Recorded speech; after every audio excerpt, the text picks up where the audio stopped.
Pagi semua, Assalamualaikum warahmatullahi wabarakatuh. Jadi untuk Bisa.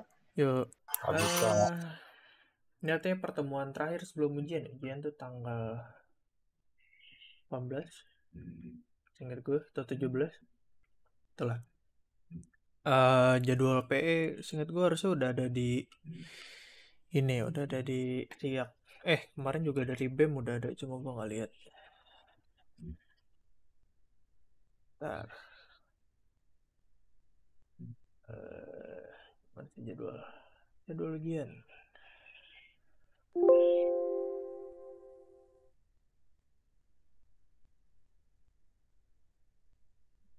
21, itu minggu depan, Senin depan. Gue belum dapat infonya kalau ujian nanti gimana, tapi kemungkinan besar masih sama seperti yang kemarin-kemarin. Apa namanya, ada soal eh PG, terus kemudian ada soal esai. Kemungkinan besar masih seperti itu. Nah, seperti yang gue udah pernah katakan, gue lupa kapan dan di mana. Tapi gue pernah bilang bahwa di akhir materi itu ada kayak apa ya, diskusi di mana ada 6 dan 6 isu. Nah, 6 isu yang sebenarnya para ekonom tuh masih berdebat. Nah, kenapa nggak bisa sepakat? Karena sebenarnya semuanya bisa dikatakan bener-bener aja. Nah, terus kenapa perlu diperdebatkan gitu kan? Karena satu sama lain itu bertentangan. Tapi kok semuanya benar, tergantung situasi dan kondisinya, seperti itu. Jadi kalau situasi dan kondisinya A, ya artinya lebih baik yang mana, gitu aja lah. Jadi kan kalau misalnya gue bilang, hey, nanti lo abis kuliah, abis S1, langsung S2, gitu kan. Nah, itu sebenarnya saran yang baik bagi sebagian orang, tapi kan saran yang ya bisa jadi memberatkan juga bagi sebagian orang lain ya. Seperti itu contohnya. Nah, jadi ada 6 isu yang mana artinya nanti ada pro kontranya. Jadi waktu dulu tuh, waktu gue masih kuliah, zaman gue tingkat 1 sama di bawah gue juga, itu pas biasanya pertemuan terakhir itu kayak kuliah umum gitu, terus nanti eh, kayak dibagi topik gitulah. Nah, terus nanti per topiknya ada yang ngejelasin atau nggak jelasin sebenarnya, tapi udah. Jadi apa sih isu-isunya? Isu-isunya tuh atau misalnya pembahasannya adalah apakah policy makers, apa namanya ya, dalam hal ini policy makers itu pemerintah gitu ya, itu perlu untuk menstabilisasi perekonomian. Perlu nggak sih kayak sekarang gitu kan lagi resesi, terus dikasih stimulus baik melalui fiskal dan moneter, perlu nggak sih?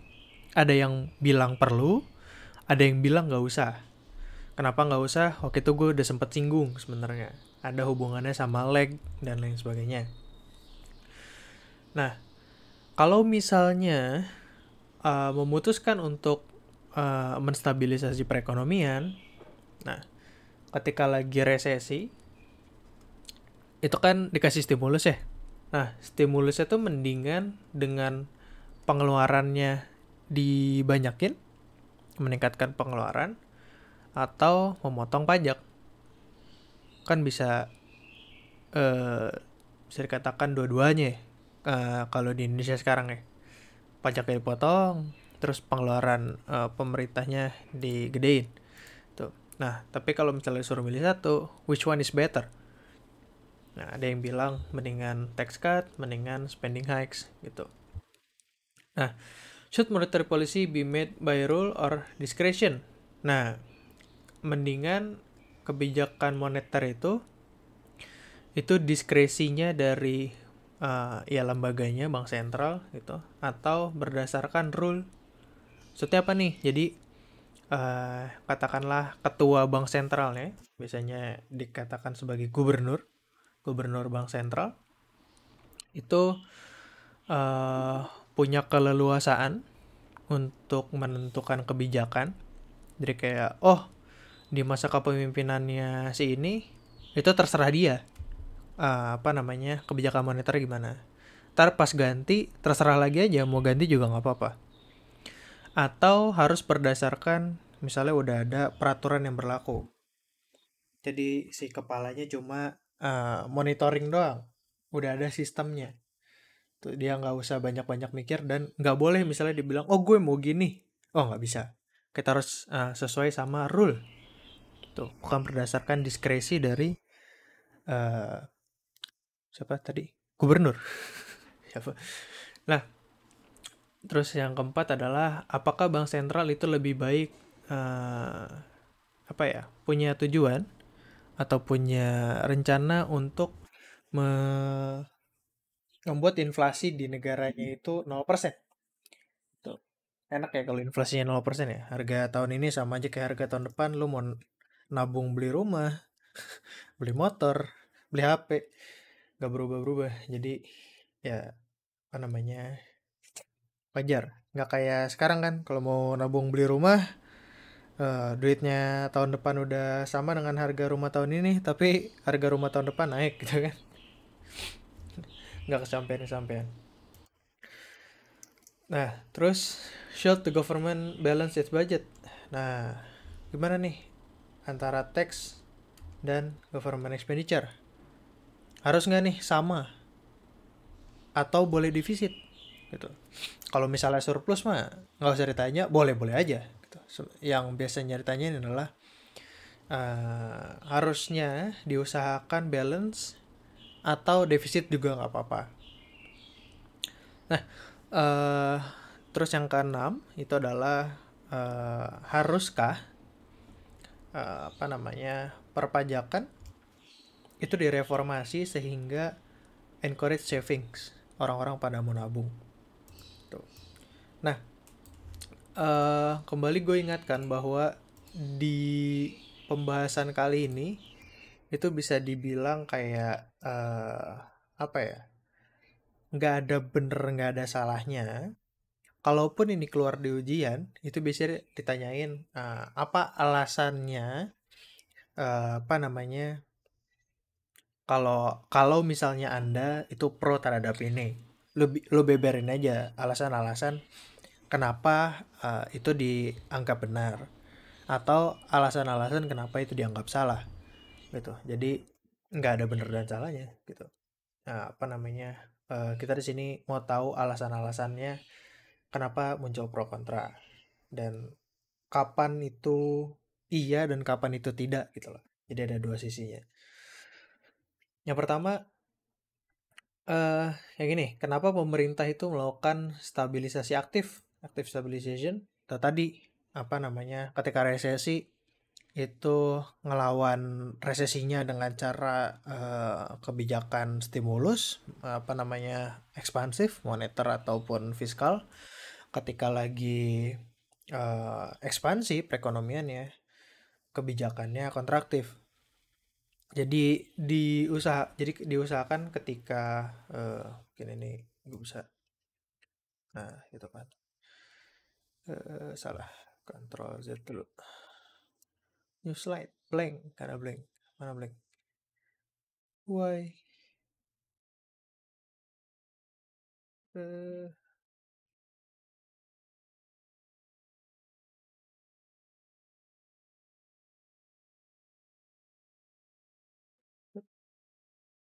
layout sama aja, ya. Jadi ketika price level, aggregate demand, aggregate supply, misalnya kemarin kan oh, kebalik, halo dikit, sorry,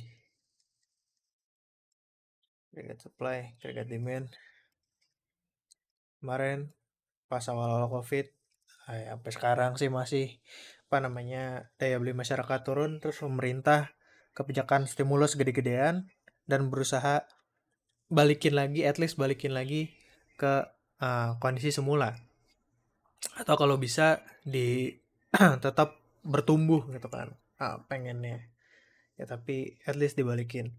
Terus ini sebenarnya jarang kelihatan di Indonesia.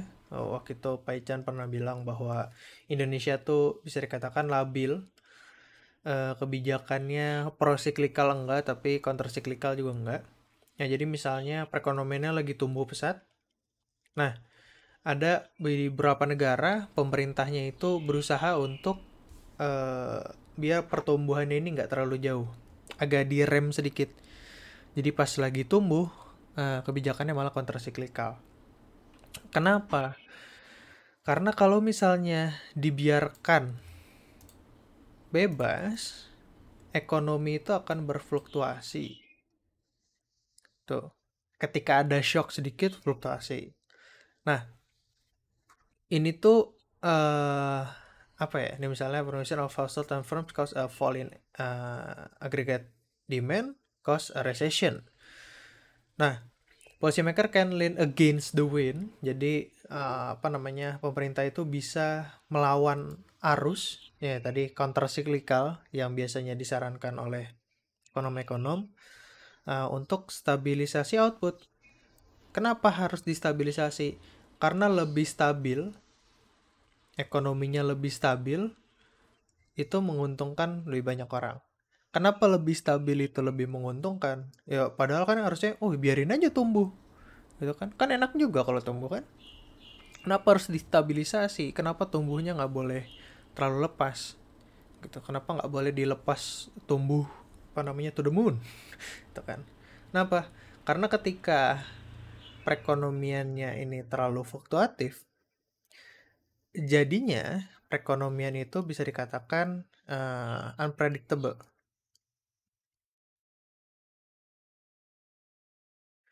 Misalnya gini, uh, gue ngasih kalian apa ya, kayak pilihan option. Kalian mau investasi di sebuah investasi yang kalau misalnya ini time, ini apa ya nilainya. Kalian mau investasi yang relatively begini, naik terus tapi pelan-pelan, atau sharing waktu, ini value, kalian bisa naiknya tinggi tapi kemudian bisa jatuh juga gitu. Nah, kebanyakan orang kalau misalnya yang risk averse, yang tidak mau beresiko, itu akan milih yang seperti ini. Memang pertumbuhannya lambat, tapi lu tahu bahwa ekonominya akan, atau misalnya value-nya akan tumbuh terus. Beda sama ini. Kalau misalnya lagi turun, wah tiba-tiba lu nanti lagi butuh duit, malah aset lu nggak ada harganya gitu kan. Nah, hal yang sama itu buruk di ekonomi. Lebih baik itu pertumbuhannya stabil daripada lu tumbuh cepat terus tiba-tiba resesi, tumbuh lagi, resesi lagi gitu. Ekonomi yang unpredictable ini nggak bagus untuk dunia usaha pada umumnya, ya kan? Apa namanya, ketika gue pengen investasi nih gitu kan, gue bikin pabrik baru, ngeluarin berapa miliar US dollar atau berapa triliun US dollar untuk pabrik baru. Terus kemudian tiba-tiba tahun depan ya resesi, pabriknya nggak pakai, PHK massal. Tapi kemudian nggak nyampe 1 tahun gitu, katakanlah dalam hitungan bulan tiba-tiba balik lagi perekonomiannya.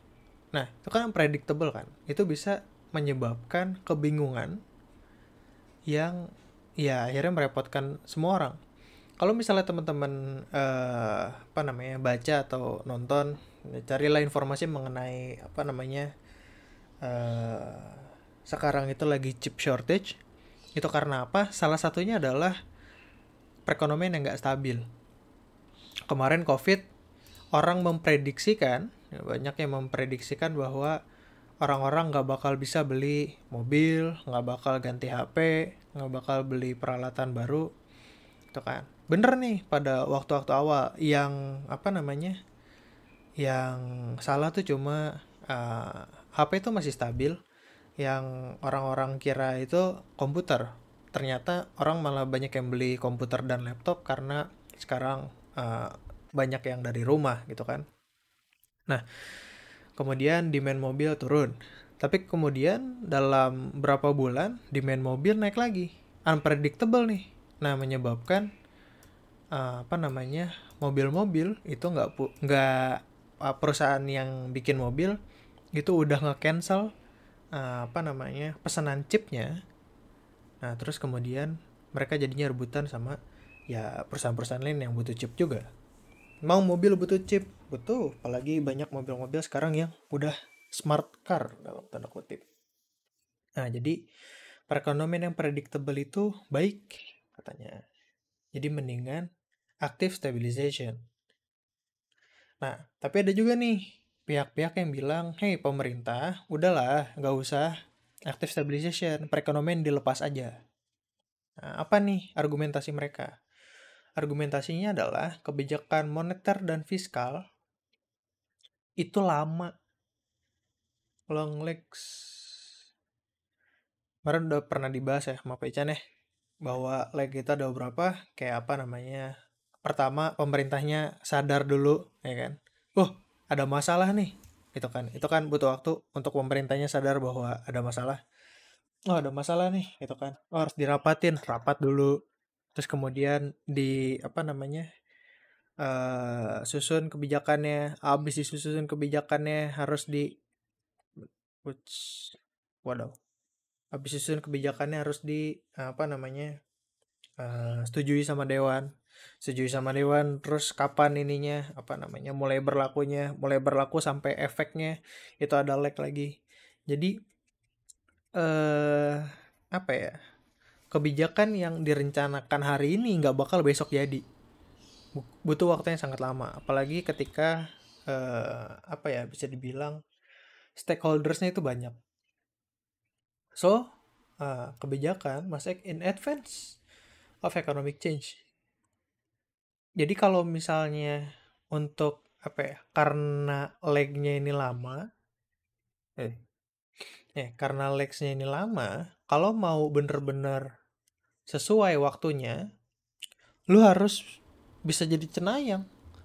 Wah, tahun depan perekonomian bakal buruk. Nah, kita mau ekspansif. Tahun depan perekonomian akan baik, kita mesti kontraktif. Yang mana ketika prediksi lu salah, ya kan? Ketika dukunnya jelek, nah, akan jadi masalah. Kenapa? Katakanlah misalnya perekonomiannya lagi resesi, tapi lu memprediksikan perekonomiannya lagi tumbuh. Terus lu mau kontrasiklikal. Jadi kebijakan fiskal atau moneter lu itu direncanakan akan kontraktif. Yang akan terjadi adalah bukan yang ngebalik, malah agregat demand-nya malah makin dalam gitu ini kan. Resesinya makin parah. Gitu. Nah, jadi kalau mau bagus, pemerintah harus bisa jadi cenayang. Gak bisa. Nah, but the shocks that cause fluctuation are unpredictable. Jadi sementara policy works with long legs, kayak kaki yang panjang, jadi leg yang lama, tapi shock itu unpredictable katanya. And forecasting is highly imprecise, ya kan. Jadi forecast kayak memprediksi kan masa depan itu belum tentu tepat. Nggak usah itu deh, di kasusnya Indonesia pun sudah banyak yang terjadi ketika 97-98 itu krisis parah banget di Asia Tenggara. Asia Tenggara tuh perekonomiannya lagi bagus-bagus ya. Jadi orang-orang ngelihat bahwa Asia Tenggara, Korea, terutama Thailand dan Indonesia itu perekonomiannya lagi tumbuh pesat. Diprediksikan bahwa tahun 98 pertumbuhannya itu akan terus tinggi gitu, sehingga di awal-awal tahun 2000 Asia Tenggara itu bisa jadi negara perekonomian yang udah menengah atas gitu. Ada yang bilang kayak gitulah, yang penting prediksinya bagus lah pokoknya gitu. Ternyata enggak kan ya, 97-98 berantakan, 2000-an awal recovery gitu kan. Nah terus tahun 2008 lah katakan, Amerika berantakan gitu kan. Nah itu prediksinya lagi bagus-bagus aja. Nggak, orang 2007 tuh hahi. Sama aja kayak sekarang dunia.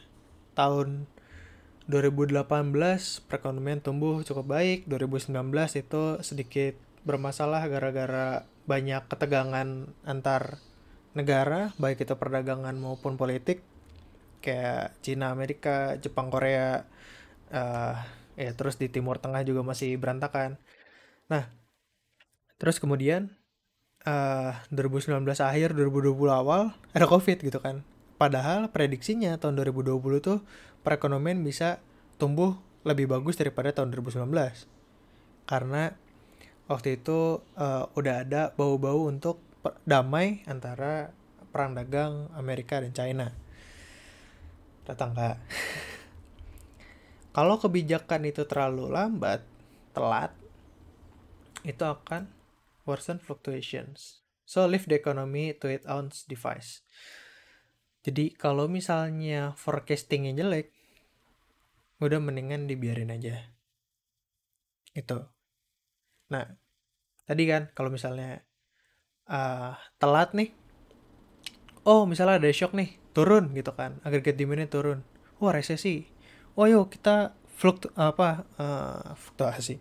Ayo kita apa namanya ekspansi kebijakan fiskalnya, kebijakan moneternya. Kita mau dorong agregat demand ke kanan. Ternyata shocknya cuma sesaat. Dalam waktu hitungan bulan, agregat demand-nya udah balik lagi nih. Masyarakatnya udah konsumsi lagi. Terus kemudian kebijakan fiskal dan kebijakan moneter yang ekspansif ya baru terlaksana atau dampaknya baru terasa. Terus kemudian agregat demand-nya loncat ke kanan, jauh. Yang terjadi apa? Pertumbuhan sih, cuma inflasi. Ya kan, itu kan yang sebenarnya harus dipikirkan juga. Emang pertumbuhan itu baik, tapi ketika inflasi itu terlalu tinggi, banyak juga orang-orang yang kurang beruntung yang pendapatannya nggak bisa serta merta langsung terkoreksi terhadap inflasi. Nah itu makan sehari-hari bingung. uh, what should be more likely to support active stabilization if wage price and expectation adjust quickly in response to economic change, or if they adjust slowly? If wage price and expectation adjust slowly, it will take longer for the economy to return to its natural rates of output and employment. In that case, there is better chance that expansion will like in time to alleviate the recession rather than push the economy to an inflation boom. Nah, kalau misalnya upah, harga, dan ekspektasi itu adjustnya lama, jadi take times, jadi masyarakatnya lelet untuk kembali ke kondisi sedia kala, itu mungkin it's a better chance that expansionary policy will act in time. Jadi kemungkinan besar kebijakan yang ekspansif itu bakal sempat dan membantu. Tapi kebalikannya, kalau wage price dan ekspektasi itu bergerak cepat, tadi gue bilang, ternyata dalam hitungan bulan, agregat demand udah balik gitu kan ke sini, atau malah naik sedikit, udah tumbuh lagi. Nah, ketika expansionary policy-nya itu baru terasa dampaknya dari legs-nya itu. Nah, yang terjadi malah inflationary boom. Tadi lu malah loncat ke kanan agregat demand-nya. Lu pengennya dorong balik gitu kan dari AD0 ke AD1, dari AD0 kan awalnya ke AD1, terus mau lu dorong balik ke AD0. Nah, kalau misalnya ternyata dia sudah balik duluan, terus kemudian lu dorong, yang ada bablas kan ke kanan. Tuh. Nah, itu isu yang pertama. Jadi mendingan gimana? Nggak ada mendingan gimana, tergantung situasi dan kondisi. Balik lagi. Jadi kan? Nah, kemudian aduh, jangan ribut bang. Nah, terus kemudian yang isu kedua adalah mendingan ketika terjadi resesi, kebijakan ekspansif yang baik itu adalah banyakin pengeluaran atau motong pajak kalau misalnya suruh milih salah satu. Nah, ada yang bilang mendingan gedein pengeluaran. Kenapa mendingan melalui pengeluaran pemerintah, bukan melalui pemotongan pajak? Karena ketika pemerintah belanja, tiap rupiah atau tiap dolar yang dibelanjakan oleh pemerintah langsung naikin agregat demand. Tuh. Jadi misalnya pemerintah belanja 100 juta, ya artinya agregat demand langsung naik 100 juta. Easy enough kan? Ya dong. Apa namanya? Permintaan oleh pemerintah naik 100 juta, ya artinya permintaan di perekonomian naik 100 juta. Gampang. Tapi ketika penurunan pajak, kalau diturunin pendapatan pemerintah dari pajak itu $1, $1 itu belum tentu langsung dipakai konsumsi $1. Kan teman-teman udah pernah belajar mengenai marginal propensity to consume dan juga marginal propensity to save ya. Jadi ketika ada kenaikan disposable income dari ya siapapun itu dari masyarakat, kemudian yang hasilnya itu dari pemotongan pajak 100 juta sama pengeluaran pemerintah 100 juta, dampak langsungnya terhadap agregat demand lebih gede pengeluaran pemerintah. Tuh. Makanya ketika itu udah pernah dibahas lah di matematika ekonomi, gue nggak bakal bahas terlalu banyak. Nah, most states ya, kebanyakan dari states, negara-negara itu harus keep balance budget, nggak boleh defisit banyak-banyak. Indonesia sekarang defisitnya sudah melebihi dari ketentuan yang di undang-undang ya sebenarnya. Terus diprediksikan sampai dengan tahun 2023 ya, defisitnya itu lebih dari yang dianjurkan undang-undang. Federal spending given to states can prevent states from laying off public workers, saving jobs. Jadi kalau misalnya menggunakan spending itu tuh bisa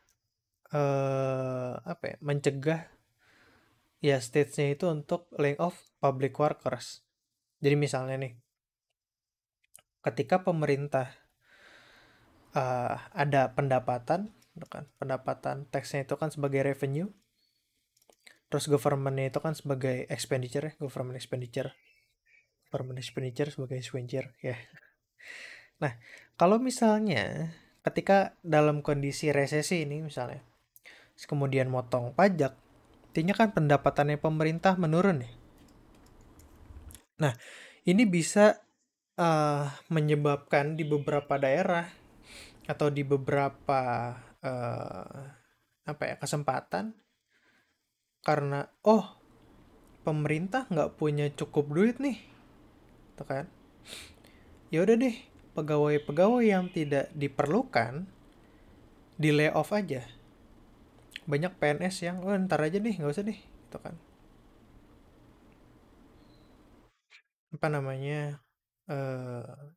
Oke. Nah, pemerintah nggak punya duit, udah deh PNS banyak yang dipecat aja deh, gitu kan? Daripada negara rugi terus, ngutangnya makin banyak. Nah, beda sama government expenditure-nya dinaikin. Kalau government expenditure-nya dinaikin, tanpa nurunin tax revenue, bahkan sebenarnya ketika naikin government expenditure, nanti pendapatan masyarakatnya naik dan lain sebagainya, pembayaran pajak bisa naik ya sebenarnya. Nah, ini nggak akan terjadi layoff-nya public worker. Tuh. Karena, pemerintah masih punya cukup duit sebenarnya, itu kan, pendapatan masih ada. Cuma belanjanya dinaikin. Malah mungkin belanjanya itu termasuk belanja pegawai yang dinaikin. Udah, pegawai kita suruh liburan. Walaupun aneh sih sebenarnya. Ada wacana gitu ya di Indonesia ya, katanya ada beberapa kementerian dan lembaga yang disuruh kerja dari Bali. Itu biar memajukan perekonomian pariwisata di Bali. Ya, lucu. suruh jalan-jalan pekerjanya, dibayarin lagi. Kayak gitu contohnya. Nah, tapi ada juga yang bilang daripada banyak-banyakin belanja mendingan tax cuts aja. Gitu. Apa argumentasinya tax cuts? Tax cut itu menaikkan household disposable income sehingga meningkatkan konsumsi. Tadi kan, walaupun sebenarnya marginal propensity to consume tidak mungkin satu ya. Nah, tapi tax cut itu bisa meningkatkan aggregate demand with incentive, termasuk diantaranya investment tax credit. Jadi kayak, ya udah deh, lu investasi gede-gedean tapi nggak usah bayar pajak. Tuh. Tax cut can increase aggregate supply by increasing the incentive to work and produce goods and service.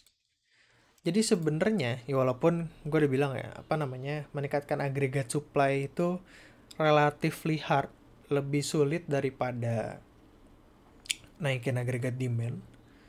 Tapi ada beberapa hal juga yang bisa meningkatkan agregat supply yang kita pernah bahas kayak apa namanya, technological advancement, terus labor makin banyak dan lain sebagainya gitu kan, capital yang makin banyak. Nah, di short run, ketika ada pemotongan pajak, sebenarnya selain agregat demand, itu bisa, tapi jangka waktunya biasanya nggak langsung, itu bisa memengaruhi agregat supply. Yang sebenarnya ini kita inginkan, agregat supply itu naik. Gimana nih contohnya? Contohnya adalah ketika ada investment tax credit. Perusahaan, ayo investasi yang banyak, pajaknya kita potong. Bukan hanya pajaknya kita potong, ada beberapa program pemerintah yang bilang ketika lu investasi, bukan cuma pajaknya dipotong, lu dikasih duit. Ya, gitu. Di reimburse. Jadi lu sebenarnya investasi dibiayain sama pemerintah atau malah dikasih bonus sama pemerintah, malah untung ketika lu investasi. Itu ada ya, program-program kayak gitu. Sehingga apa? Di beberapa waktu ke depan, misalnya ketika setelah terjadi investasinya, nah kayak sekarang deh Amerika itu Joe Biden itu katanya sih udah tanda tangan ya mengenai stimulus chip ya, karena sekarang lagi chip shortage. Joe Biden itu pemerintahannya pengen perusahaan-perusahaan untuk investasi pabrik chip di Amerika. Nah, di masa yang akan datang, beberapa tahun yang akan datang, agregat supply itu akan geser ke kanan. Nah, ketika agregat supply geser ke kanan, atau ketika kemampuan lo berproduksi itu geser ke kanan, ceteris paribus, lo akan menikmati pertumbuhan ekonomi walaupun tingkat harganya turun. Enak nih sebenarnya kan, ekonominya tumbuh, terus tingkat harganya nggak naik, gitu kan? Lo tidak menghadapi inflasi, sehingga lo bisa kemudian naikin agregat demand-nya untuk pertumbuhan lebih jauh, tapi tumbuh lebih jauh nih, makin ke kanan, tapi inflasinya sama aja, price levelnya sama aja. Tuh. Jadi bisa gue bilang bahwa argumentasi utama dari mendingan tax cut daripada government spending adalah tax cut itu memengaruhi nggak cuma satu pihak aja. Itu lu bisa memengaruhi households sehingga konsumsinya naik atau mereka tabungannya bisa naik gitu kan. Tapi kemudian juga bisa menggeser agregat supply, yang mana ini bagus dan diinginkan karena ada insentif untuk kerja dan produksi lebih banyak. Rapid spending increase may be wasteful, bridge to nowhere, and will require future tax increase. Nah, dan kalau kata orang-orang yang mendukung tax cuts, ketika lu naikin spending secara cepat, jadi kayak lu nggak research terlebih dahulu pasarnya gimana, kondisinya gimana dan lain sebagainya, langsung main, oh yaudah deh kita naikin aja spending. Nah, itu bisa jadi bridge to nowhere. Banyak ini contohnya, di Indonesia juga ada gitu kan. Kayak proyek-proyek yang, oh kita bangun infrastruktur biar perekonomian di daerah tersebut booming gitu. Tapi kemudian nggak digunakan. Proyeknya flop gitu. Contohnya yang banyak dibahas adalah LRT di Palembang ya, kalau nggak salah ya. Flop, nggak banyak yang pakai ternyata kan. Gitu. Terus apa lagi? Waktu itu gue pernah diceritain sama di kelas apa namanya ekonomi pembangunan. Itu waktu dulu-dulu bikin pelabuhan, tapi kemudian pelabuhannya sepi. Buat apa? Tuh kan? Udah buang-buang duit aja. Oh iya ada proyek gitu kan. Oh kulinya kerja. Tapi habis itu perekonomiannya di daerah tersebut nggak, ya nggak lebih aktif juga gitu kan. Gitu. Ini cuma sesaat doang. Bridge to nowhere. Bahkan ketika lu naikin pengeluaran yang terlalu masif sehingga lu banyak ngutang,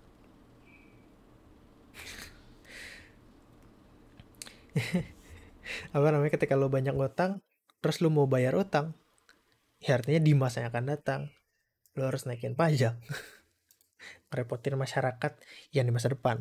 Gitu kan? Lu yang ngutang gue yang bayar. Itu ininya. Jadi mending mana? Ya tergantung kita lihatnya.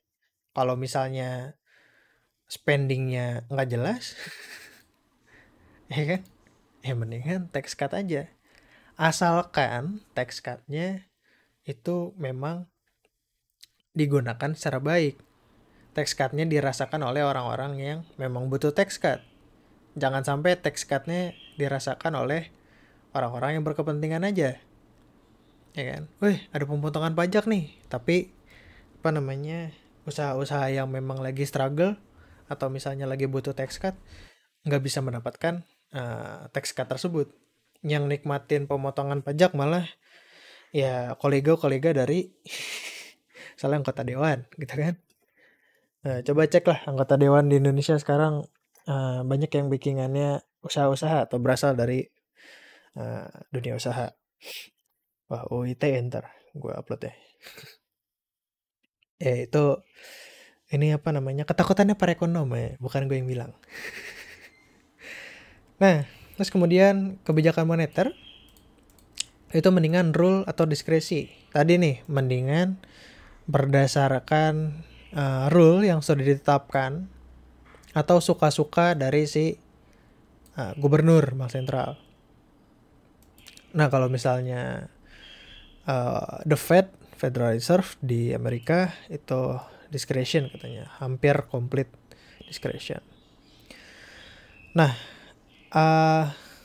apa argumentasi mendingan berdasarkan rule katanya. Jadi mendingan si gubernurnya itu nggak bisa suka-suka bikin kebijakan. Ketika gubernurnya bisa suka-suka bikin kebijakan, sebenarnya itu sebenarnya salah satunya adalah mana nih? Bisa ada apa bilangnya, intervensi, oke.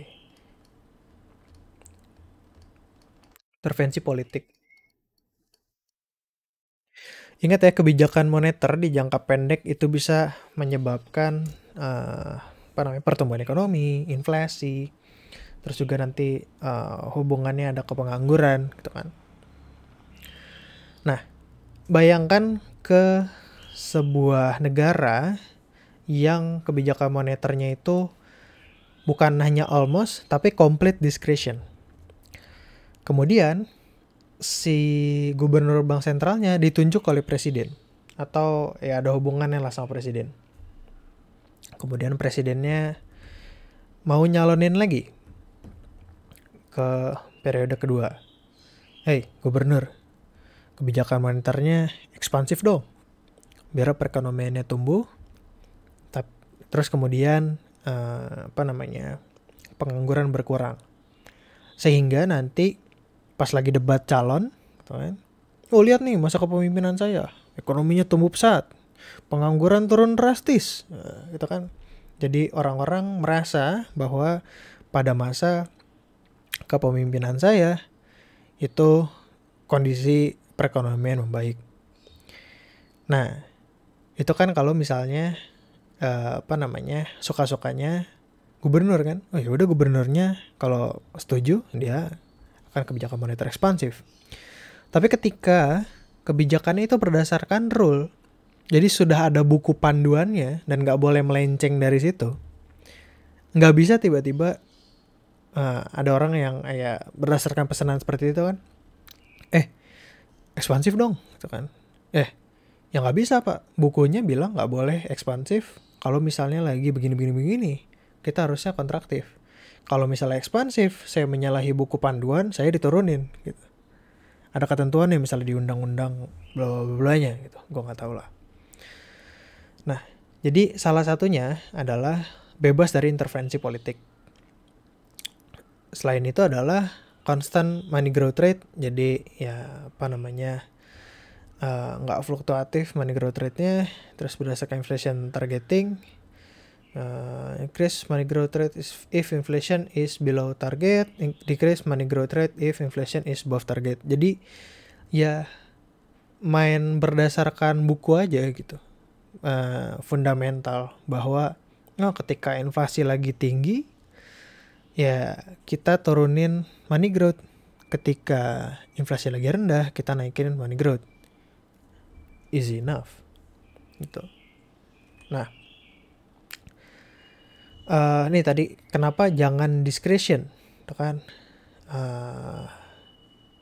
Nah, selain dari ada dorongan politik, nah discretion allows possibility of abuse.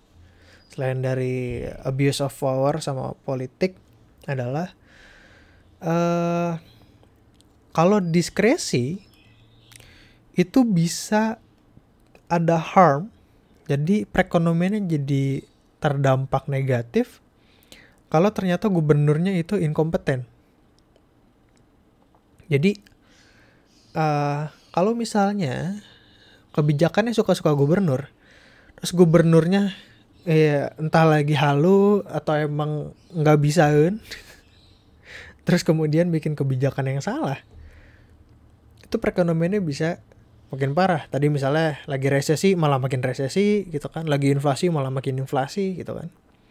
Itu pernah jadi bercandaan juga di circle gue, dimana wah bahaya nih kalau misalnya anak FEB UI dosennya itu terlalu baik-baik tuh, terlalu terutama moneter misalnya.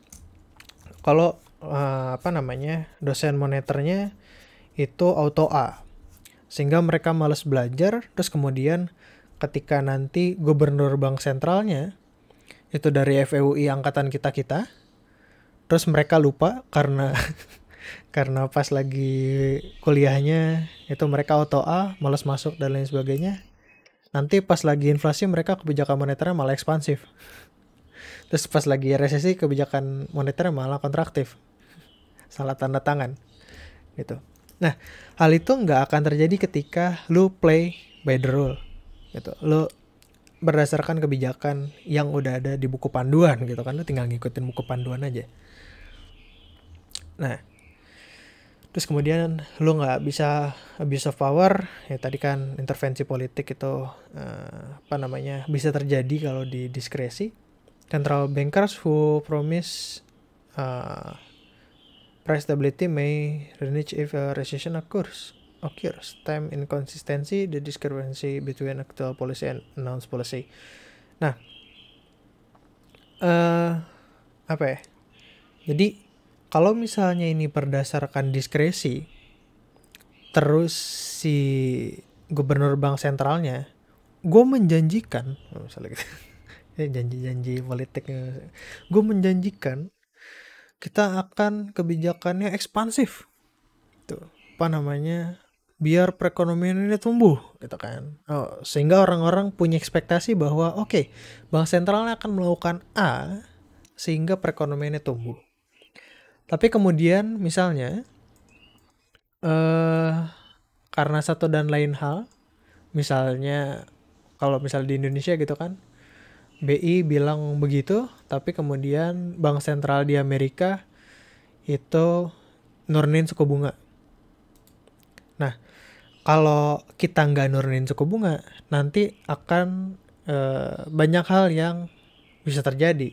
Orang-orang terlalu banyak yang investasi ke Indonesia, terus kemudian apa nih? Sorry. Nah, apa namanya? Kalau misalnya investasi inflow-nya terlalu banyak, nanti dolar jadi terlalu murah. Dolar terlalu murah itu juga nggak baik kan kepada para eksportir. Nah, akhirnya mau nggak mau, misalnya, aduh, yaudah deh biar stabil kebijakan moneternya kita kontraktif, itu kan kita turunin suku bunganya. Nah, terus masyarakat, loh, kemarin janji lu gimana? Itu kan, ntar masyarakat nggak percaya lagi sama bank sentral. Ketika masyarakat nggak percaya lagi sama bank sentral, mengendalikan ekspektasi masyarakat itu akan jadi lebih sulit. Sehingga nanti kalau misalnya ada inflasi, terus bank sentral bilang, tenang, inflasinya akan kita kendalikan dengan kebijakan moneter kontraktif. Alah, bohong lu, gitu kan. Ntar tiba-tiba ekspansif lagi. Malah makin inflasi. Udahlah, kita belanja sekarang aja, orang besok harganya naik. Kemarin kan, kalau misalnya orang-orang, besok harganya naik, kita belanja sekarang. Karena demandnya naik sekarang, artinya harganya naik sekarang. Terus besok pagi bangun, harga naik nih. Karena kemarin banyak yang belanja. Besok harga naik lagi, kita belanja lagi, gitu kan? Ya udah gitu ya terus, nggak selesai. Sehingga ketika ekspektasi masyarakat masyarakat nggak percaya bahwa pemerintah itu bisa mengendalikan inflasi, hal-hal seperti itu bisa terjadi. Tapi ada juga yang mendukung diskresi, walaupun tadi bisa jadi political, gitu kan, bisa jadi gubernurnya ngaco, bisa jadi inkonsisten. Tapi ada juga sebenarnya baiknya dari diskresi. Apa? Yang paling utama adalah flexibility. Ketika kebijakannya itu suka-suka gubernur, dengan asumsi gubernurnya ini kualitasnya bagus ya gitu lah. Nah, kita bisa mengekspektasikan bahwa ketika gubernurnya ini bagus, terus kemudian ada shock yang tiba-tiba, dia bisa dengan leluasa bermanuver gitu. Kita butuh kebijakan ini, ya udah, ayo kita bikin, kita rancang, butuhnya kayak gimana, tanda tangan, langsung jalan. Lebih fleksibel. Kalau harus ngikutin by the rule, itu akan makan waktu yang cukup lama. Nah, katanya political yang tadi masalah intervensi politik dan inkonsistensi itu cuma possibilities yang theoretical aja. Padahal pada praktisnya kemungkinannya itu sedikit, kecil, bahkan tidak penting. Kenapa? Karena tadi misalnya, ayo dong naikin ini, biar pertumbuhan ekonomi, terus kemudian misalnya tadi penganggurannya turun. Tapi di satu sisi nanti kan inflasinya naik, gitu kan. Ntar pemerintahan lo nggak bisa ngendalin inflasi, gitu kan. Memang pertumbuhan ekonomi, pengangguran berkurang, tapi inflasi naik terus, kasihan masyarakat yang di bawah, nggak dipilih, gitu kan. Jadi nggak ada gunanya juga katanya kalau misalnya intervensi politik terhadap kebijakan moneter, kayak gitulah argumentasinya. Nah, terus kalau memang kita mau bikin sebuah pedoman, kayak buku panduan, difficult to specify rules precisely and to determine what the best results rule will be for every single possibilities. Ketika misalnya sebuah negara di ujung dunia sana, gitu kan, misalnya, yang punya keterkaitan sedikit dengan Indonesia, kondisi politiknya lagi tidak stabil, ya, misalnya gitu, terus suku bunganya naik drastis, bank sentral harus ngapain gitu. Tapi kalau misalnya apa namanya negara gede gitu, misalnya kayak US atau China yang nurunin suku bunganya dibarengin sama ada kondisi seperti ini, kan nggak ada sebuah buku pedoman yang bisa apa ya bikin pedoman apa ya selengkap itu kan. Terlalu banyak possibilities yang harus sehingga ketika diskresi itu lebih fleksibel. Oh, kita pikir ini, oh dampaknya apa nih yang akan kita rasakan ketika di dunia sedang seperti ini, seperti ini, seperti ini. Oh, kita butuh apa itu kan. Oh, kalau misalnya kita kebijakannya ini apa dampaknya. Oh, terus diraciklah kebijakan yang sesuai tuh. Jadi intinya fleksibel. Tapi kalau yang kontra terhadap diskresi, lebih baik terhadap rule, itu apa namanya argumentasinya intinya adalah kalau terlalu fleksibel, terlalu bebas, itu bisa disalahgunakan, atau ya ketika gubernurnya halu itu bisa menyebabkan harm, tuh berdampak negatif. Nah, terus isu yang keempat, tuh apa namanya perdebatan yang keempat, apakah lebih baik kita menargetkan inflasi itu 0%? Oh yaudah kita bikin 0% inflasi, atau biarin aja ada inflasi nggak apa-apa. Nah, nah kan price naik ketika government prints too much money, society face short run trade-off between inflation and unemployment. Oh ini apa penting nih. Kenapa mendingan zero inflation? Why zero inflation? Kenapa zero inflation itu menjadi sebuah hal yang ada orang menginginkan hal seperti itu? Wih, sekarang jam 9:11. Nah, karena ada biaya dari inflasi. Kita udah belajar bahwa inflasi itu menyebabkan Schiller cost, gitu kan. Banyak hal yang lo bisa lakukan selain ngurusin inflasi, menu cost, dan lain sebagainya. Dan apa ya, biayanya ini bisa jadi substansial walaupun low inflation. Nah, jadi berapa nih sumber daya yang terbuang sia-sia karena ngurusin inflasi? Oh, inflasi itu diprediksikan 1%. Artinya kalau misalnya kita mau, saya banyak nih perusahaan-perusahaan kayak gini. Kayak, saya mau beli bahan baku ke Anda. Itu tuh biasanya nggak langsung, gue mau beli dong. Oh, jual, selesai. Hari itu jadi. Enggak, biasanya kontraknya itu jangka panjang. Jadi kayak yang sekarang yang lagi gue ikutin adalah yang masalah chip. Itu kontraknya itu tahunan. Tuh, jadi misalnya gue pengen bikin produk seperti ini 4 tahun lagi.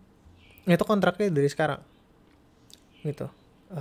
Udah tanda tangan kontrak sama perusahaan yang bikin chipnya. Kayak gitu. Nah, jadi kalau misalnya ada inflasi nih, diprediksikan sekian persen. Dihitung tuh. Artinya biaya yang harus gue bayarkan ke lu untuk beli chipnya, misalnya itu sekian. Oh, nggak bisa dong, karena kita memprediksikan akan ada inflasi ini di negara kami, misalnya gitu kan. Kayak misalnya perusahaan chip yang terkenal TSMC dari Taiwan.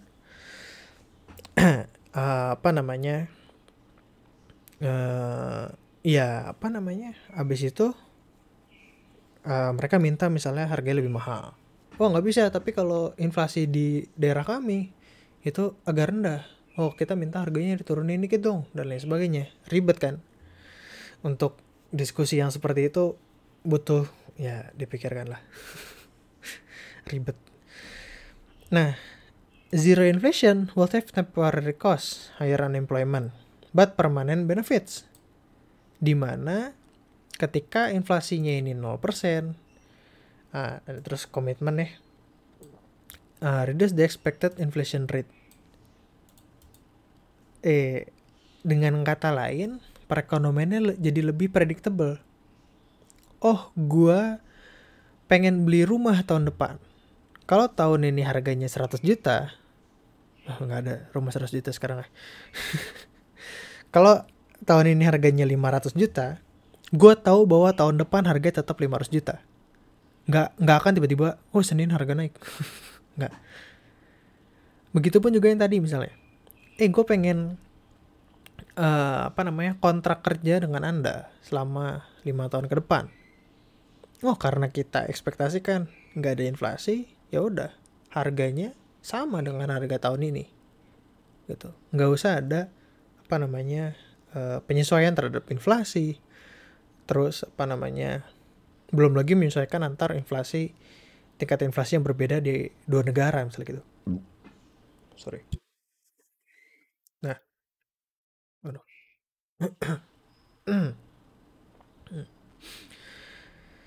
nah, tapi ada yang bilang jangan zero inflation. Kenapa jangan zero inflation? The benefits of moving from moderate to zero inflation are small, but the costs are large. Ingat ada yang namanya apa kemarin? Sacrifice ratio. Tulis di mana?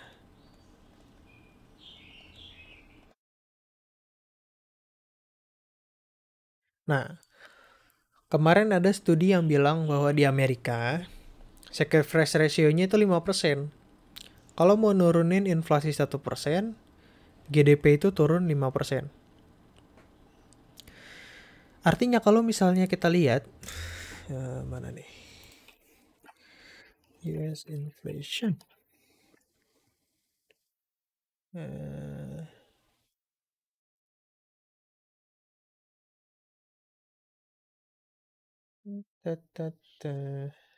Mana nggak?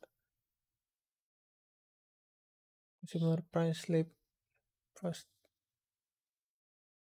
Oh, ini misalnya. Inflation speed ups in April. Because consumer price slip 4,2% versus since 2008. Jadi katakanlah, inflasi ada 4,2% tahun ini. Ya, karena masyarakat udah mulai belanja lagi, tahun kemarin belum. Per April tahun kemarin belum.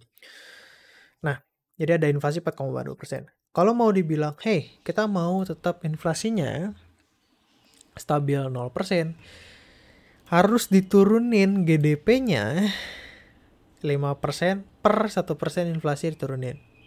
Artinya harus nurunin 21% GDP-nya.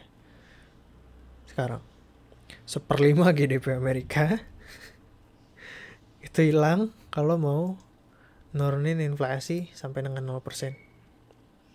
Itu harga yang sangat sacrifice yang cukup besar. Kan? A disinflation would leave permanent scars. Investment falls, lowering the future capital stocks, worker skills diminish while unemployed. Some of inflation costs would be reduced through more widespread indexation. Jadi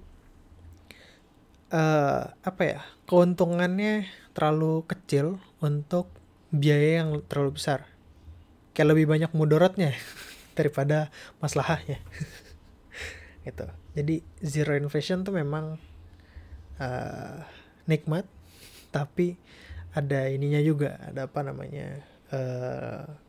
dampak yang harus dihadapi. Dan dampaknya ini bisa dikatakan masif dan jangka panjang. Gitu. Berkepanjangan. Nah, jadi kalau zero inflation apa ininya?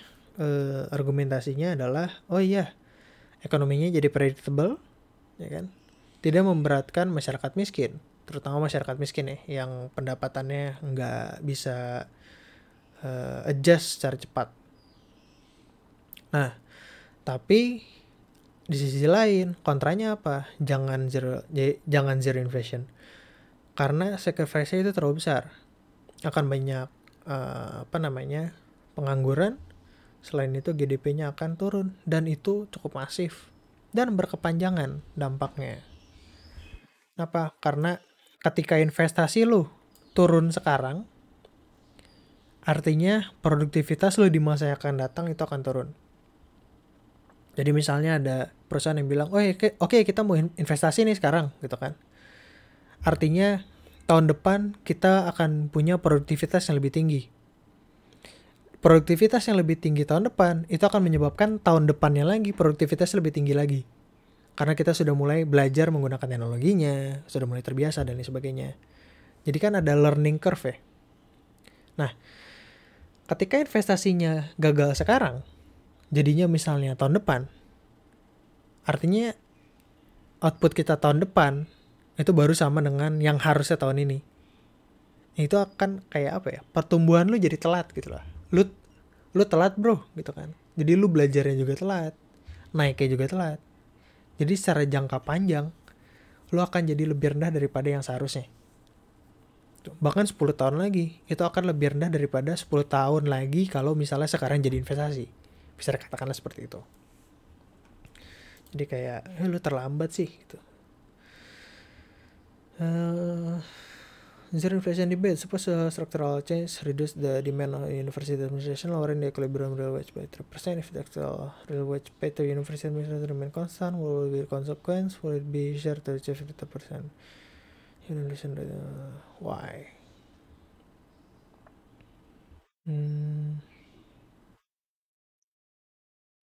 The cost of labor is a percent of wasted resource. Fall in the wage will alleviate the surplus. It will encourage some administration to increase teaching or private sector employment. Kalau misalnya ada perubahan struktural, reduce the demand for university administrator.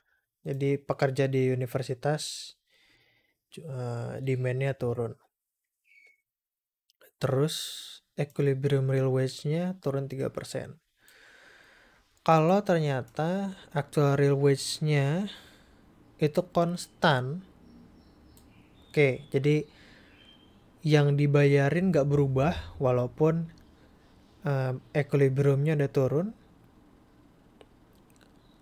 artinya ada surplus of labor which represents the wasted resource. Fallen. Oke. Jadi kalau misalnya tenaga administrasi kampus itu pasarnya pasar bebas ya. Ini adalah jumlah labornya, quantity of labor, ini wage-nya. Supply, demand-nya turun. Sehingga wage-nya turun. Labornya yang satu di sini. Awalnya ada di sini. Tapi katanya dia mau tetap bayar di sini. Sehingga yang supply of labor ada di sini, tapi demand of labor-nya ada di sini. Artinya ada labor yang kelebihan nih, banyak yang nganggur. Karena tetap dibayarinnya segini katanya. Actual real wage-nya konstan. What will be the consequence? Konsekuensinya adalah actual real wage-nya karena tetap dibayarinnya segini lebih besar daripada equilibrium yang baru. Ini kan wage equilibrium yang kedua. Terus kemudian ada surplus of labor, wasted resource, atau bisa dikatakan juga unemployment. A fall in wage would alleviate the surplus. It would encourage some administrator to switch university. Jadi kalau misalnya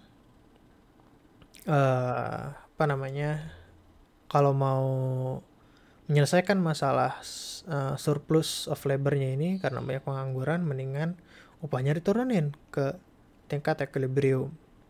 Ketika turun ke tingkat equilibrium, itu akan menyelesaikan masalahnya. Increase the quantity of administrators demanded. Terus kemudian encourage administrator to switch university, teaching or private sector employment. Would it be easier to achieve 3% of real wage reduction if the inflation rate is 0% or if it is 4%? Why? 3% real wage reduction. To restore labor market equilibrium under 0% inflation, administrator will have to save a 3% normal wage cut. Under 4% inflation, they will have to save 1% nominal wage increase. The second scenario is more likely as many people suffer from money illusion.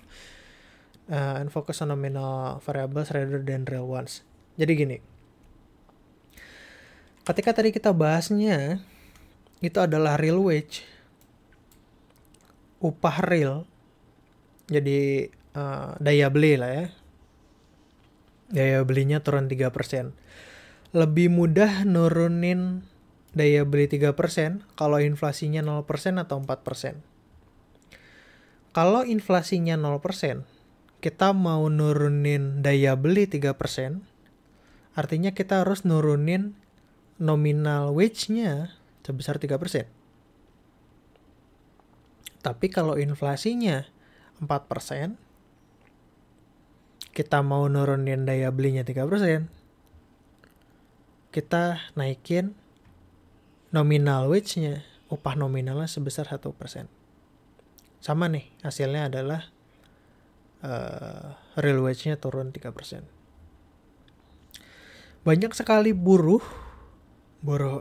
di sini maksudnya pekerja ya, nggak cuma buruh yang dalam pikiran kita adalah pekerja pabrik dan lain sebagainya. Banyak sekali buruh atau pekerja yang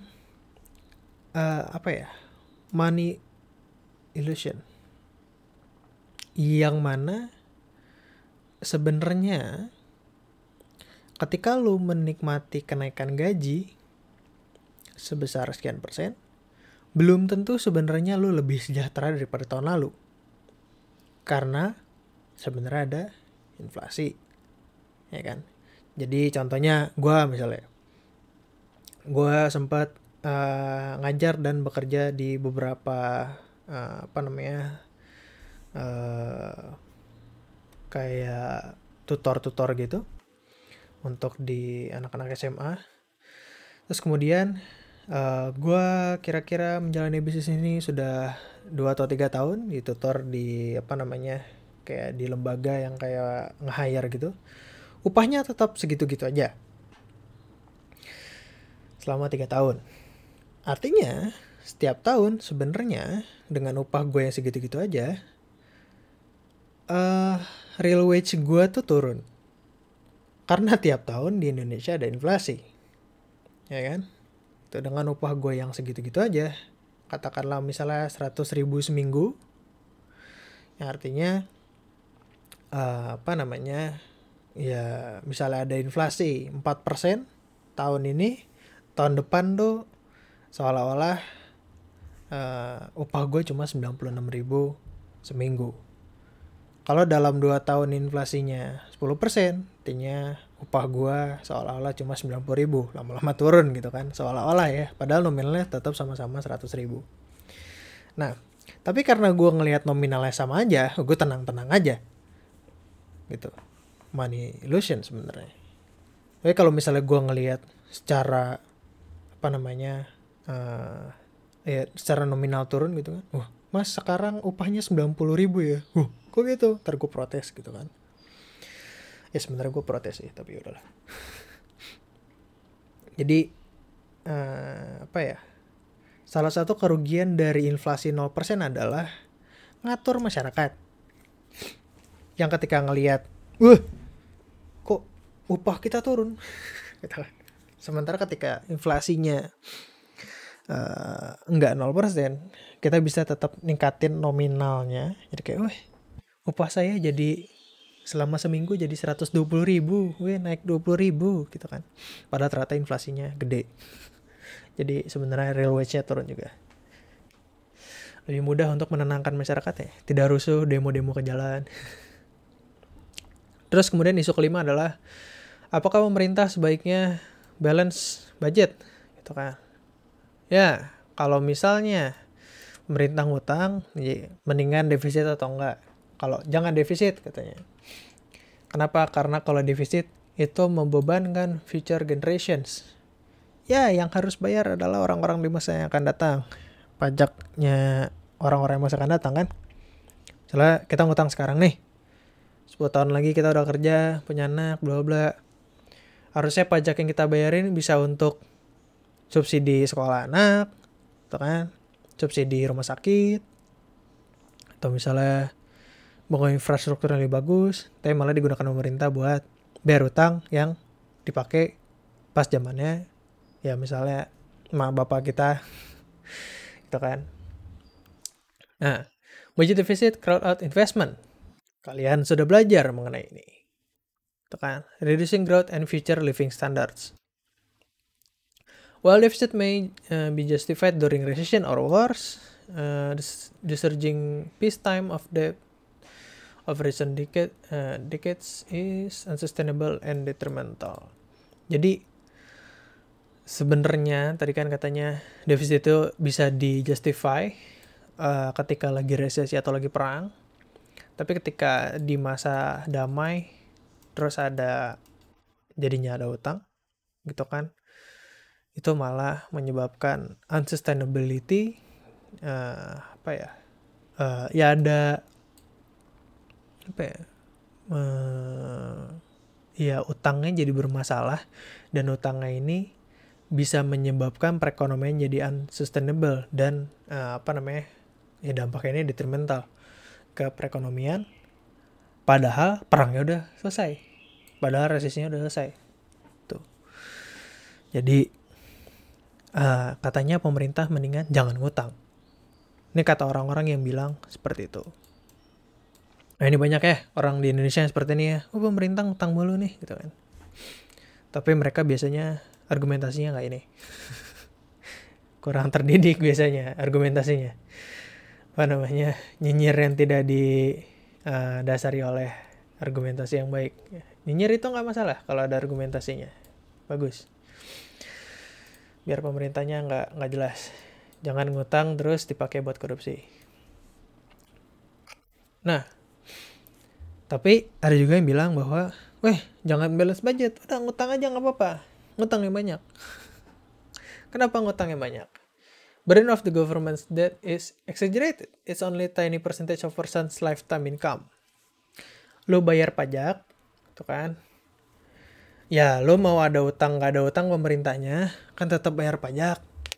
Jadi, actually sebenarnya nggak terlalu berpengaruh juga sama kehidupan lo, terutama lo yang udah ada di kota-kota gede.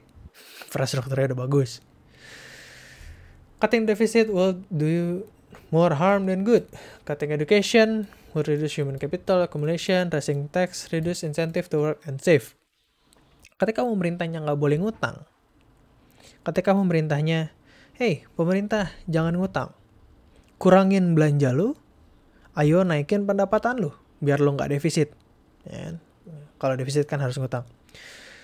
Nah, oke, kurangin belanja. Gimana cara kurangin belanja? Upah pegawai dipotong. Oke, kalau misalnya upahnya memang ketinggian ya bagi anggota dewan ya. Gaji lo kegedean, masyarakat lagi kesusahan. Nah, terus kemudian potong, kita jangan studi banding. Oh, bagus. Ya. Tapi kemudian, PNS, guru-guru dipotong. Dosen gajinya dipotong. Waduh. Itu kan. Terus kemudian pensiunan dipotong duit pensiunnya. Waduh. Ya. BPJS dipotong, BPJS Ketenagakerjaan, BPJS Kesehatan, beasiswa dipotong. Wah. Subsidi pendidikan dipotong. Itu kan ujung-ujungnya ngerepotin. Subsidi listrik dan lain sebagainya. Terus kemudian, pemerintah jangan ngutang. Oke, kita naikin pajaknya. Gimana tuh? Banyak kayak orang-orang yang kayak gitu ya. Pemerintah nih ngutang mulu. Oke. Kalau gitu subsidi listrik, subsidi BBM, gitu kan. Nah, beasiswa kita turunin, gitu kan. Uang pensiun kita turunin, pajak kita naikin. Kok gitu pemerintah nggak sayang sama masyarakat? Labil. Nah, jadi mendingan pemerintah, ada yang berargumen bahwa pemerintah ngutang nggak apa-apa, defisit nggak apa-apa, asalkan ya masyarakat dibantu, edukasi, gitu kan, subsidi, pajak jangan tinggi-tinggi, karena itu akan mendisinsentif orang untuk menabung, bekerja, investasi dan lain sebagainya. Different attention from the other programs that redistribute income across generations, debt or income ratio more relevant than debt itself. Jadi, memang kalau dilihat jumlah utangnya gede, tapi dilihatlah debt per income ratio, bisa dibilang masih aman. gitu kan. Bahkan Amerika bilang, "Woi, utang kita gede." Emang, tapi debt per income ratio kita masih dalam batas wajar. Padahal udah lebih dari sekian persen, sekian puluh persen. Seingat gue Amerika udah 100%. Jepang udah 2 kali lipat. Kayak, oh masih aman aja bagi kita. Kita masih bisa bayar, santai. Yang penting nenek-nenek, kakek-kakek masih bisa hidup dengan bahagia. Terus, bahwa program-program tersebut redistribute income across generations. Jadi, yang bayar pajak sekarang pun itu bakal bisa dinikmati masa akan datang juga. Atau bahkan, ya, itulah ya. Kayak, kalau misalnya lu pensiun sekarang, sebenarnya kan pensiun lu dibayarin sama orang-orang yang sekarang lagi bayar pajak kan. Itu kan cuma alur ceritanya biar mudah aja ketika, oh iya kita menabung untuk masa tua. Enggak juga, sebenarnya yang bayarin lu adalah orang-orang yang sekarang lagi sehat, lagi kerja. Tuh, jadi apa ya? Ya, yang masalah argumentasi bahwa bakal membebankan orang-orang di masa yang akan datang. Ya emang lu akan jadi beban orang-orang di masa yang akan datang juga. Ketika lu nanti pada masa kerja, lu tuh sebenarnya lagi bayarin biaya pengobatannya kakek-kakek, nenek-nenek yang pakai BPJS gitu kan. Ketika lu nanti udah tua, udah nggak kerja, lu pensiun, udah jadi kakek-kakek, nenek-nenek, yang bayarin adalah anak muda yang sekarang lagi kerja gitu. Nah, terus isu yang terakhir adalah apakah tax reform encourage savings gitu kan. Mendingan tax itu kita kita buat sedemikian rupa biar orang-orang untuk nabung.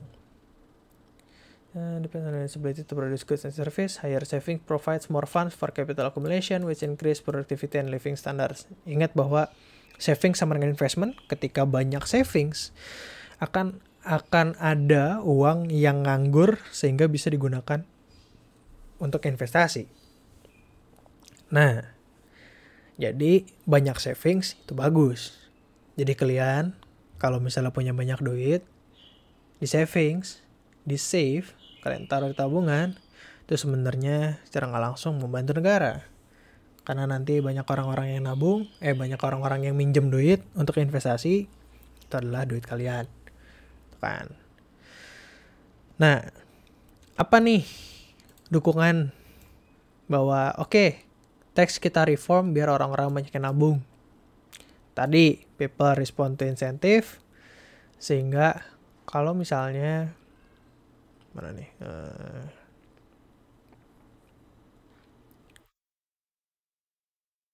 replace income tax with a consumption tax to increase the incentive to save. Jadi karena pajak sekarang sebenarnya gue agak aneh ya kan sama income tax ya. Tapi ya udahlah. Jadi kalau misalnya orang dikenakan pajak pendapatan, jadi lu dapat pendapatan, lu belum ngapa-ngapain nih dari kenain pajak. Bedanya sama consumption tax adalah lu dapat duit, lu nggak diapa-apain. Tapi ketika lu belanja, lu akan kena pajak. Ini menyebabkan ada insentif untuk menabung. Nah,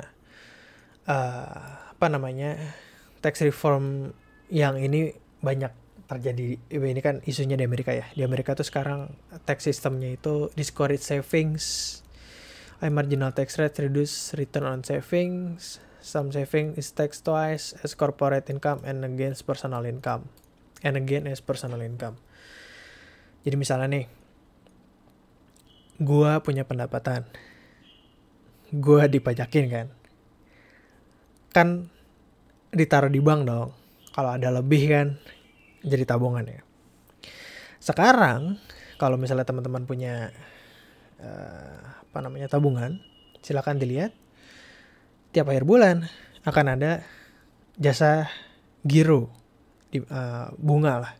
Ya teman-teman dapat bunga sekian rupiah. Bunga tersebut kemudian dipotong pajak. Artinya pendapatan bunga teman-teman yang udah kecil itu dipotong pajak. Ya kan?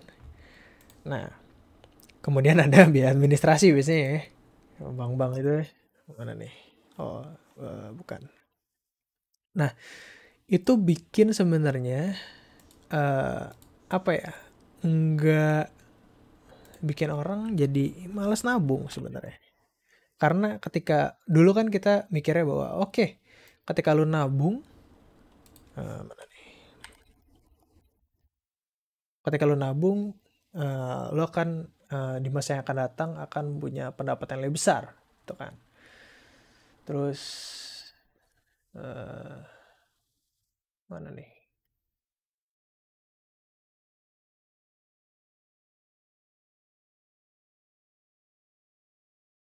Nah, ini misalnya rekening gua jasa giro atau bunga tabungan itu sudah dipotong pajak 1.000, biaya administrasi 5.000, kan? Bunganya itu sudah dipotong pajak 1.000 ya, set life. Nah, itu orang-orang jadi mikir, wah ngapain lah gue nabung di bank gitu kan? Mendingan gue yang lain misalnya. Oh, gue investasi di saham atau misalnya gue cryptocurrency, bla bla. Yang kripto sekarang belum kena pajak ya, banyak ya. Nah, ya artinya bisa dibilang bahwa ya udahlah kita reform teksnya biar orang-orang jadi ternyata menabung itu menguntungkan loh, sehingga mereka pengen nabung. Nah, tapi ada juga yang bilang bahwa mana nih? Jangan di reform untuk encourage saving. Jadi biarin aja udah kayak sekarang, nggak apa-apa. Orang ketika savings kena pajak nggak apa-apa. Kenapa? Karena ketika lu apa ya, bikin tadi ada pajak pendapatan bunga, sebenarnya gua yang miskin kena bunga berapa sih? Katakanlah tabungan tuh, seingat gue bunga tabungan tuh 20% something. Artinya gue kena pajak kira-kira sekitar 100 or 200 perak. Why not? Gue juga gak berasa kalau kehilangan 500 perak di jalan kan. Tapi yang sebenarnya disasar itu adalah orang kaya. Kalau bunga tabungan pajaknya dihilangin, yang enak itu adalah orang kaya. Karena gue akan dapat tadi katakanlah nggak dipotong pajak 20%, artinya gue dapat 100 atau 200 perak per bulan. Apa sih rasanya gitu kan, 1.000 per tahun, ya lah. Mendingan gue nyusurin jalan nyari-nyari recehan yang jatuh gitu kan. Nah, tapi orang-orang yang kaya yang tabungannya miliaran triliunan, yang bunganya jutaan puluhan juta, itu mereka akan dapat insentif lebih gede kan. Jadi pajak terhadap tabungan itu nggak apa-apa karena menyasar orang-orang kaya sebenarnya. Nah, malah ketika lu kehilangan sumber pendapatan dari orang kaya ini, lu nggak bisa mensubsidi si orang miskin. Ketika orang-orang tajir tersebut tabungan yang nggak disentuh pajak, ya kan? Pemerintah nggak bisa ngasih beasiswa ke gue, nggak bisa ngasih subsidi pendidikan ke kita yang lagi kuliah, nggak bisa ngasih subsidi BPJS dan lain sebagainya. Reducing tax on capital income may increase the government budget deficit, negating the benefits of higher private savings. Lebih baik increase national savings directly by reducing the budget deficit itself, daripada lo ngurangin pajak, penerimaan pajaknya tadi. Estimates of the interest rates elasticity of saving are low, so tax incentive may not increase saving much. Jadi karena interest rate elasticity of savings itu rendah, ketika bunganya naik pun sebenarnya orang-orang belum tentu langsung banyak yang nabung. Tadi pajaknya turun, enggak langsung orang-orang gue nabung yang banyak. Enggak. Orang yang main cryptocurrency bakal tetap main crypto, orang yang main saham bakal tetap main saham, pakai emas tetap main emas. Terus ya yang dapat duit banyak, sekarang misalnya ada orang tajir gitu kan, lihat tabungan, nggak jadi bayar pajak, ada 5 juta, makan-makan ya. kagak kagak bakal diendepin ya nggak. Gitu. Jadi cita-cita untuk naikin tabungan dari tax reform itu kata orang yang kontra itu ya nggak efektif juga gitu, malah banyak ruginya. Tapi kalau kata yang pro, ya perlu. Kenapa? Karena ketika eh, orang disuguhi dengan insentif untuk menabung, mereka akan menabung. Sementara sekarang kondisinya lah itu lagi disinsentif lah ya, karena ada pajak. Dan juga tabungan itu baik karena bisa menyediakan dana untuk investasi. Itu intinya seperti itu. Nah, ini teman-teman catat aja poin-poin penting dari tiap-tiap ininya, tiap-tiap apa? Tiap-tiap isunya. Eh seingat gue udah ngasih ininya mana ya? Gue udah ngasih materinya, PPT-nya. Kalau misalnya teman-teman mau baca di Menkeu juga ada.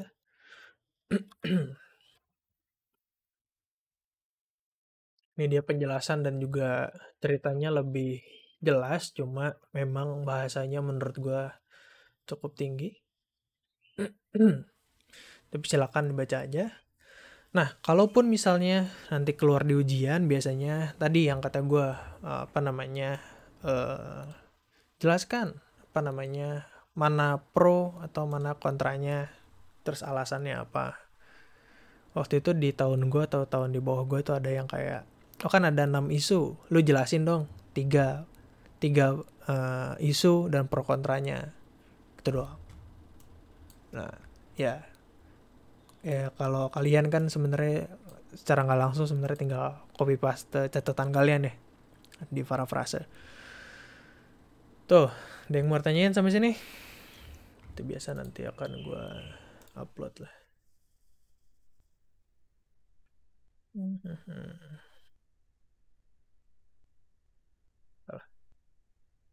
Tuh, yang mau tanyain?